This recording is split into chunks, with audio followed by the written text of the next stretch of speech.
Hey everybody, good morning. Good morning and welcome to Daily Reflections with Chris. My name's Chris, and today we're going to talk a little bit about recovery, right? Sharing my experience, strength, and hope with you as it pertains to my recovery from alcoholism. And as a guide or as a tool, I'm going to use this book called The Daily Reflections. Kind of keep us on topic or on something to talk about other than just whatever. Of course, at some point, I might just graduate to that video where I just talk about whatever. But for today is March 9th, and we're going to talk about surrendering self-will. Made a decision to turn our will and our lives over to the care of God as we understood Him. That's from the 12 and 12, page 34. And that is exactly step 3. Exactly. That's what step 3 is. Okay, let me continue. No matter how much one wishes to try, exactly how can one turn his own will and his life and his own life over to the care of whatever God he thinks there is? In my search for the answer to this question, I became aware of the wisdom with which it was written, that this is a 2-part step. I could see many times where I should have died or at least been injured during my previous style of living, and it never happened. Someone or something was looking after me. I choose to believe my life has always been in God's care. He alone controls the number of days I will be granted until physical death. No matter of self-will or God's will, the matter of will, self-will or God's will, is the more difficult part of the step for me. It is only when I have experienced enough emotional pain through failed attempts to fix myself that I become willing to surrender to God's will for my life. Surrender is like the calm after the storm. When my will is in line with God's will for me, there is peace within. Yeah, that's very true. So the topic itself that's exactly word for word what the third step is, right? That we made the decision to turn our will and our lives over to the care of God. As we understood Him, right? It doesn't have to be God, but as you understand whatever your faith is, whatever your God may be called or how He may look like, well, as you understand that, that power, right? That higher power, and actually I've learned that even as you understand Him, that makes a difference whether you're going to make the decision or not. And I came in here not with I like to say that I came in with the misunderstanding of God, and that made it kind of difficult to surrender, right? But just like this person way in the bottom, it says, man, I had to experience enough emotional pain. I had to, I failed a million times at trying to fix my own self, trying to wish the stuff away, trying to do things different without even asking for help, just doing stuff differently, not really asking for help, not talking about it. So I really, in that moment, if I'm trying to live my life without asking for help and without talking about it or with doing it my own way, with my own way of thinking, that is all Chris's will. And Chris's will, I always know when I'm in Chris's will because I'm dissatisfied. I have this feeling again of dissatisfaction. Nothing is going right. Nothing I do works. Nothing they do is helping. It's only making things worse, right? That's when I know I'm in Chris's will. When I'm in the will of God, when I'm in line, when I'm in tune, as some people would say, when I'm in the vortex, when I'm like there on the side of the stick that I want to be on, when all my thoughts and emotions are in line with pure joy and happiness and peace, then I know I'm in the will of God. In other words, I'm out of the way at that moment. I'm, for lack of better words, going with the flow, right? The creative flow of God's world, not my world. And I'm riding along. I'm riding downstream. I'm going, yes, oh, wow. Not that I like everything, but that my attitude towards it is different. That I have the peace within that passes all understanding, as they say. Like I have that peace that says everything's going to be okay. Even if it doesn't look okay. Because what I'm feeling right now is I'm feeling good. I got the peace that I've been looking for. If only I can stay out of my way for the whole day, man, I could have a really, really good day. In the beginning, it wasn't easy. I kept taking my will back all the time. I kept having to do the third step prayer all day, or or trying to turn it over, right? All day. And you know, for if you're new to recovery, or maybe you're just tired of talking about this God thing, hang in there. It's just March 9th, okay? This particular book is going to talk a lot about God, but hang in there. In April, we'll talk about a lot more. We'll talk about you. Trust me. And the fourth step, we're going to talk about you a lot, and then you're going to be probably wishing that we'll be talking about God more, right? So, you know, I was thinking about, while I was reading, I was thinking about one time my sponsor, she said, she was like, Chris, when you made the decision to get high, man, nothing stood in your way, right? You went for it. You figured out how you were going to get the money, whether you had any or not. You figured out who you're going to call. You're going to figure out how to make that phone call, even without a cell phone. And you're going to figure out how you're going to get to that person's house without a car. And you're going to get high. You're going to get that drug, whatever it took, and you were going to get high. And I was like, man, that's true. That's true. Once I decided that I was going to get high, nothing could stop me. Not woman, no job, no lack of money, no lack of vehicle, nothing. Like, I would just find a way, and I would get high every single time that I made a decision. She said, but now under, you know, this 12-step recovery program that's going to save your life, ask you to turn your will over to a higher power. It's not you. You question everything. And everything seems impossible. And I said, yeah, it does seem difficult. She said, because you haven't made the decision. You'll know when you make the decision. When you make the decision, you're willing to do whatever it takes. And I remember one time I was walking downtown. I think I might have told you all this story already, but I'm going to tell you again because I think it's appropriate for this topic. And I was walking downtown in San Antonio, right, my hometown, before I moved to Austin, and I was way before I moved to Austin. And I was feeling like, not really in limbo, but I didn't really have a lot going on in my life. I wasn't, you know, I didn't have any like financial problems. I was single, and I was going to the mall, to the River Center Mall, to I wanted some wings, and I've never been to Hooters, so I was gonna go there, right? I heard they have good wings there. So I said, you know what, I'm gonna go to Hooters. And I remember walking in there and just thinking, I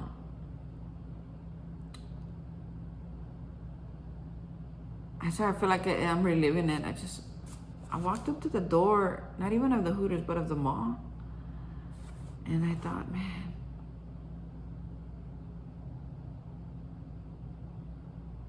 if I'm gonna survive, I really gotta get back to church. I really gotta get back to it. And then I remembered that my friend had told me there was a church down the street that was an annex to her church. It was real new, had been moved around, had been, displaced a few times, and it ended up right there at the Cameo Theater. Which was like 4 blocks away, maybe, from the Hooters. So I looked at the time and I was like, they may have service right now. So I walked over, and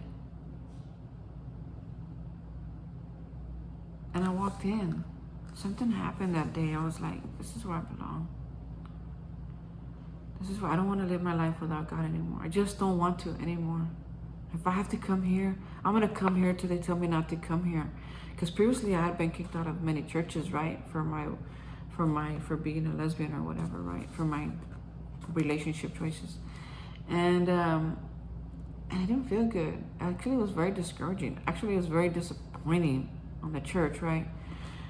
But I knew that I needed God in that moment, and when I went to that church, I felt such a power there, such a presence.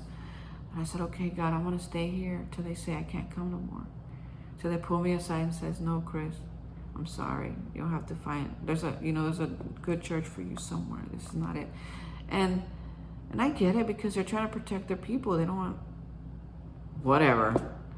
It's not like this is contagious, right? Being different like I am is contagious. It's just who I am. And there's many people out there who it's just who they are, and it had nothing to do with me. Okay. Um, so anyway, I made the decision then and there that that was gonna be my church, and that I was gonna keep going until somebody asked me to leave. And I went to that church for like 5 years before I came to Austin. And I can tell you, I could count the number of times on my hand that I missed a Sunday. I did not miss a Sunday because I had made the decision that was going to be my church. I just picked a time and I went. And I didn't let not having a friend with me deter me. I didn't let, life stuff deter me. I didn't let, maybe they had a guest pastor, and he wasn't as great as Doug. I didn't let that deter me. I didn't let I just went and I stayed because I had already made the decision. So why does it take that emotional pain for people like me? I don't know. It just does. I had to hit rock bottom, the lowest bottom that I could ever hit, to be able to surrender to this program, even to be able to say, you know what, I'm going to go to that AA thing. It really worked last time I did it, and I think it worked again. I'm going to go try it. And if it doesn't work, then I'll go back to drinking. They said they'll refund my misery, or they'll refund my life, or whatever it is. That's not recovery. They'll give it back to me anytime I want. Nobody has to do this. People don't do recovery because they have to. They do it because they want to. I've noticed that when people have to, man, they get that paper signed, they're on probation, and they're out of here. And some are really honest about it. I do recovery today because I want to, because it makes my soul feel good, because it feeds my spirit, because it helps me through my day. It puts my mind in perspective, what my will feels like and what God's will feels like. God's will is peace. My will is chaos and confusion. Sometimes on my good days it feels the same, but that's very, very rare. Very.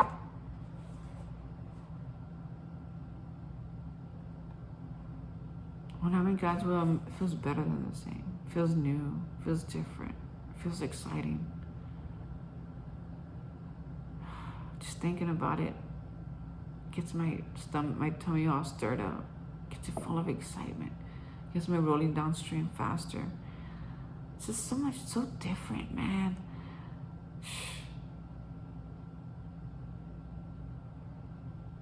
It's almost like words cannot describe it. This feeling that I get. I know the difference. Does it take me a minute to do something about it? Yeah. Because sometimes Chris just wants what Chris wants. Just like a drug.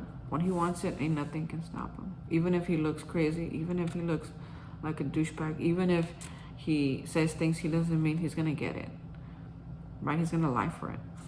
And sometimes I get in that because of something's going on in my life that I'm not okay with. And instead of approaching it with allowing God to help me, I try to take control and be like, you know what? It's taking too long. This promotion's taking too long. This person can't see me. She's got to see me. Let me go put on a pony show for her. Let me go try to prove myself to other people. Let me go try to be the smartest person in the whole place, shooting down other great ideas, other great perspectives. That's Chris right there. That's all Chris. The God that I know, he's a gentleman. He says okay a lot. And he watches me burn it down. He's like, okay, you want to do that? I'm behind you. Let's go. He's my ride or die, And we'll go do stuff, and it won't turn hard, and it won't turn out like I planned, right? But he knew, and he's there with me. He doesn't reject me or tell me get lost. Boy, you're crazy. He doesn't take me to the office and ask me, what are you doing? What are you thinking? Why'd you say that? He don't talk to me like that. He's very gentle. He hugs me a lot. He tells me it's gonna be okay.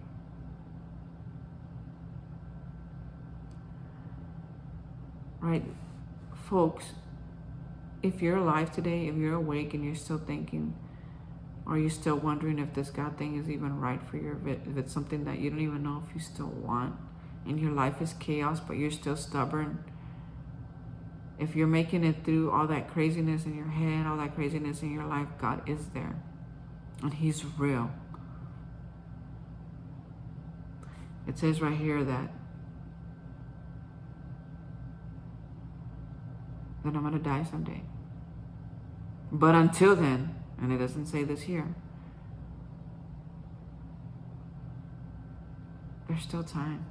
There's still time. There's still time to live a really, really good life.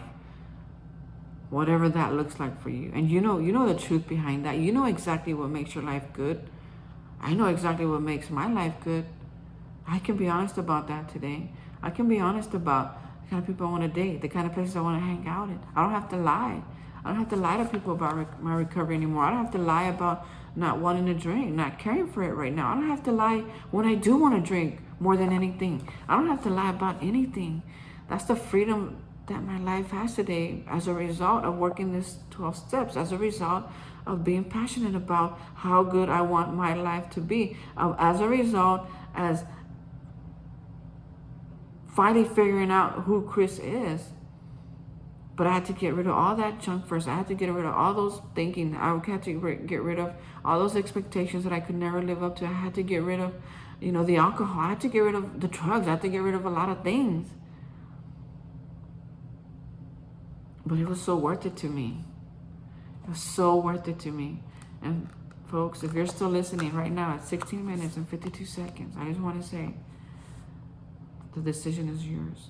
And yours alone to make. I cannot make it for you. Nobody could make it for me. I had to make it for myself. And this decision has to be yours.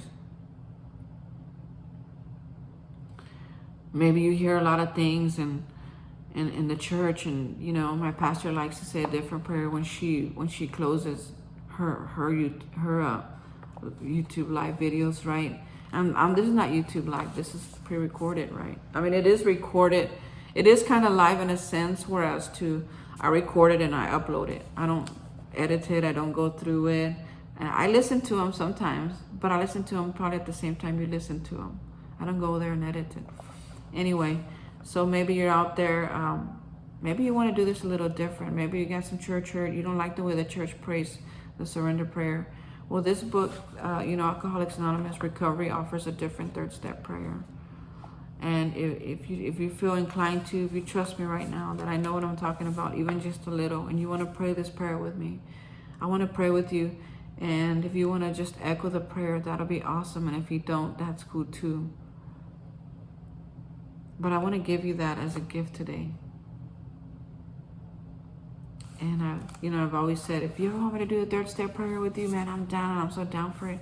And I don't know if that's what you want right now, but that's what I'm down for. And so let's, just repeat after me if you trust me at all. If you trust something or are willing, or at least willing to trust something. Hey, God, I offer myself to Thee, to bear with me and to do with me as Thou wilt. Relieve me of the bondage of self, that I may better do Thy will. Take away my difficulties, that victory over them may bear witness to those I will help of Thy love, Thy power, and Thy way of life. May I do Thy will always. So folks, if you did that prayer with me, you just did the third step. That is the third step right there. Making a decision. You just made it. And if you're feeling anything like I'm feeling right now, even in this moment,